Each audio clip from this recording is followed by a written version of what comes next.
The book of Ruth is a very interesting, very short book of the Hebrew Scriptures, but one which is essential to our salvation because it determines the line of David from which came Jesus, the Messiah. One of the first things to note is that the name of the book is the name of not a Jewish person, but of a foreigner to the Jewish faith. We hear a small part of the story in today's first reading of how Naomi moved to the foreign region of Moab due to a famine in her own land.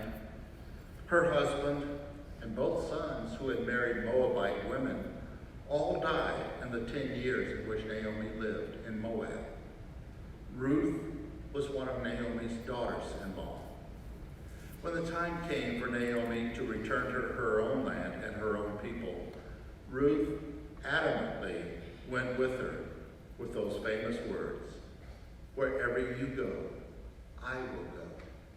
Wherever you lodge, I will lodge. Your people shall be my people, and your God, my God."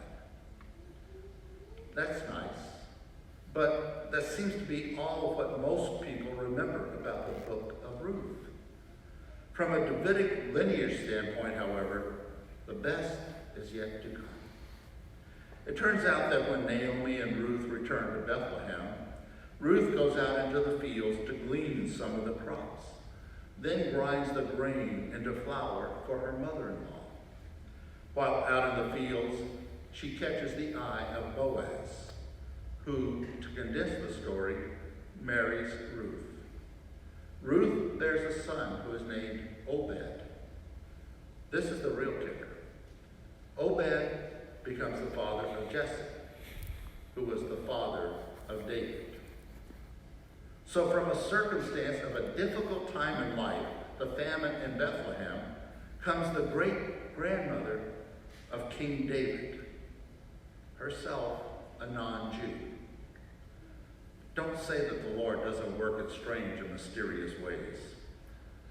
Naomi, in living her faith among a pagan people, attracts one of them so much with her life that one of them becomes the ancestor of Jesus, the Messiah. We cannot see into the future as to how our lives might have an impact on the building of the kingdom of God. We have to trust that by living our lives as fully and as lovingly as we are able, we'll bear great fruit to the future. Of our 4 kids, none of them have chosen to continue practicing their Catholic faith. And it has caused us great sorrow over the years. Even more so when we see that their children, our grandchildren, are not given the opportunity to see the riches which we have in our Catholic faith. Yet something has slipped through into the lives of some of them that we have seen in the last couple of years. One of our granddaughters, who came out to visit summer before last, told us that she goes to Mass sometimes with her best friend and is really attracted to the Mass. Now, she was baptized and received her first communion, but nothing beyond that because her parents stopped going to Mass. But there is a sign of hope there. Another of our granddaughters told Mary last year that she wanted to be more spiritual. She had been baptized, but her parents never take her to Mass. She signed up for First Communion classes on her own, First Communion classes for teens, and made her First Communion this year, and is now enrolling in confirmation class. She goes to Mass with us every Sunday, while her parents still choose not to attend Mass.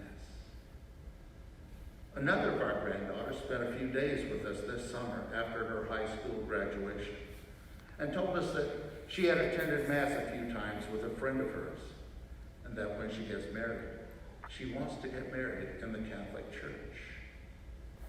Mary told her that in order to do that, she will have to become Catholic. That granddaughter has has not been baptized. But there is hope. We don't know what the future holds in store for any of our succeeding generations.